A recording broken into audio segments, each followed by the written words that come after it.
When we speak of buried treasure, we think at once of gold and silver and diamonds hidden in the ground. This story will surprise you because it is not about any of these precious things. Mr. Bushy Tail and his wife lived in a hole high up in a tall tree in the middle of a forest. They were such a happy little couple and had just set up house that spring. Now it was autumn, and they were gathering together all the store of nuts they had been collecting for days. Never did you see to such busy creatures as they were, running here and running there to carry the nuts one by one to a hole they had found at the foot of their house. "Well," said Mr. Bushy Tail with great pride, "you really are a helpful little wife. You've gathered as many nuts as I have. Now we need not fear the winter, as we shall be quite well off for food." Mrs. Bushy Tail was too busy to reply, but she waved her tail in pleasure and then set to work harder than ever. Suddenly they heard footsteps coming towards them through the woods. The squirrels looked at each other in alarm, and Mrs. Bushy Tail shot up the tree like a flash of lightning. Mr. Bushy Tail stayed behind for a moment or two in order to scatter some fallen leaves over the nuts in the hole, and then he too scampered quickly up the tree. Alas, he was just that second too late to escape being seen. Oh, look, a squirrel. See, Elsie, a squirrel there. On that branch? Oh, David, so it is. Why, there are two of them. For a few minutes, they stood there, talking and laughing and gazing up into the tree. Mr. and Mrs. Bushy Tail looked down, and to their horror saw that at the foot of the tree, just in front of their little storehouse, stood a boy and a girl. Suddenly, the boy noticed the little heap of leaves and bent down upon his knees. "Look, Elsie.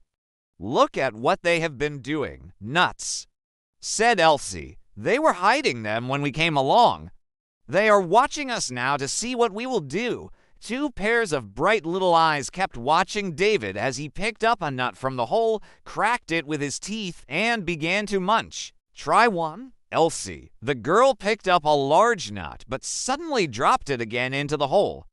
"David, it's not fair." "Why not? We've found them, and they don't belong to anybody." "Yes, they do.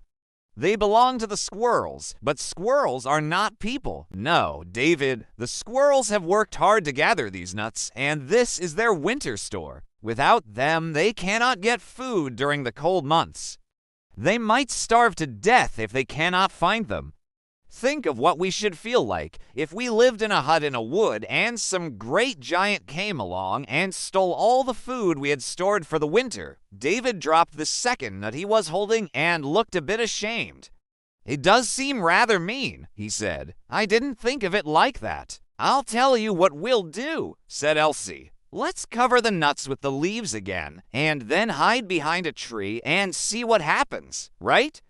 replied David. Mr. Bushy Tail was trembling with fear and anger, and his little wife was almost in tears. To their astonishment, David and Elsie suddenly covered over the nuts with the leaves again and walked away. From their hiding place, David and Elsie watched and were glad.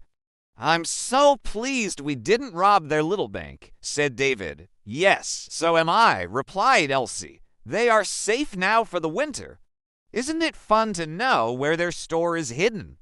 We can come and watch them digging up the nuts again." Although they came back several times during the winter, they never saw the squirrels dig up their treasure. Here is the reason.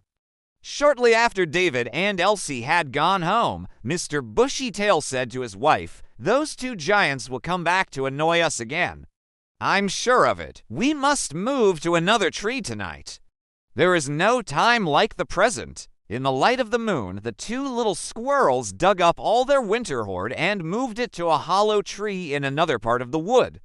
"There," said Mr. Bushy Tail, "we have finished the job at last.